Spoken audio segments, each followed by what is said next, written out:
இங்க இந்த லேடி அவங்க பொண்ணு ஸ்கூல்ல இருந்து பஸ்ல கூட்டு வராங்க.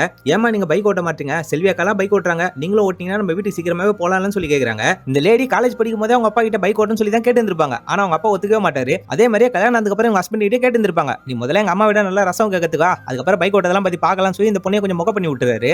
இவங்க வீட்ல செல்வின்ற வேலைக்காரி வரல. அதனால வீட்ல இருக்க எல்லா வேலையுமே இவங்க தான் இழுத்து போட்டு செஞ்சுட்டு இருக்காங்க.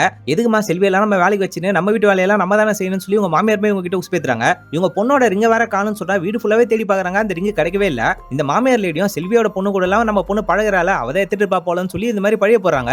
செல்வி வீட்டுக்கு வந்ததுமே வீட்டு வேலை எல்லாத்தையுமே வாங்கிக்கிறாங்க. இவங்களுக்கான மாச சம்பளத்தையுமே கொடுக்குறாங்க. இவங்களோட பொண்ணு கீழே இவங்களோட பொண்ணு கூட விளையாட்டு இருக்காங்க.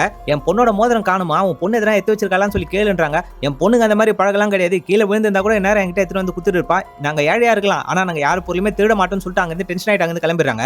வீட்டுல போனா அவங்க மாமியார் லேடியும் அந்த பொண்ணு தான் கண்டிப்பா மோதிரத்தை திருடி இருப்பான்னு சொல்லி திருடி படத்தையும் கட்டுறாங்க. இவங்க பொண்ணு வீட்டுக்கு வந்ததுமே அந்த பொண்ணு கூட விளையாடாதன்னு எத்தனை தடவை சொல்லி அவங்களே போட்டு அடிக்கிறாங்க. நீ எதுக்காகமா அந்த பொண்ணு கூட விளையாட கூடாதுன்னு சொல்ற? நீ ஒரு ரீசன் மட்டும் சொல்ல, நான் கண்டிப்பா விளையாட மாட்டேன்றாங்க. அவங்களா ரொம்ப அழுக்கானவங்கடி. நம்ம வீட்டுக்கு வந்து வீட்டு வேலை செய்யறாங்க, 10 பாத்திரம் எல்லாம் தேய்க்கிறாங்க. இவங்க உள்ள நம்ம விளையாடணும்னு வச்சுக்க நீ அழுக்காயிடுவேன்றாங்க. நேத்து நீங்க கூட தானே செல்வி அக்கா வராதனால எல்லா வேலையுமே நீங்க தான் செஞ்சீங்க. அப்ப நீங்களும் அழுக்காயிட்டீங்களா சொல்லி இந்த பொண்ணு கேக்குறாங்க. இந்த லேடியும் டென்ஷன் ஆயிட்டு அடிச்சுட்டு அங்க இருந்து போயிடுறாங்க. ரெஸ்ட் ரூம்ல போயிட்டு நம்ம பொண்ணு கேட்டதெல்லாம் சரிதானு சொல்லி இவங்களும் யோசிக்கிட்டே இருக்காங்க. அந்த நேரத்துல கீழே இருக்க ரிங்கையும் பாக்குறாங்க.